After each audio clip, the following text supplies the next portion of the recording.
धोनीचा तो 110 मीटरचा सिक्स सीएसकेलाच महागात पडला. हो, तो 110 मीटरचा सिक्स सीएसके साठी महागात आणि आरसीबी साठी फायद्याचा ठरला. तुम्ही मला त्याला येड लागलं काय तुला? तर येड नाही, हे माझं नाही, तर आरसीबी विकेट किपर दिनेश कार्तिकचं म्हणणे. दिनेशने स्टेटमेंट दिलं की धोनीने तो मारलेला 110 मीटरचा सिक्स आमच्यासाठी फायद्याचा होता. जर तो सिक्स मारला नसता तर आज आरसीबी क्वालिफाईड झाली नसती. आरसीबीच्या फॅनचं मन तुटलं असतं. मित्रांनो, याच्या पाठीमागचं तुम्हाला कारण सांगतो.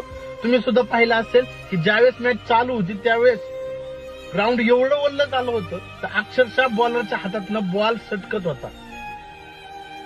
एवढा बॉल ओल्ला झाला होता की ज्यावेळेस फास्टर बॉल टाकत होता त्यावेळेस तो बॉल वाईट नो वेगळ्या दिशेने जात होता. विनंती करून सुद्धा अंपायरने बॉल बदलले नाही.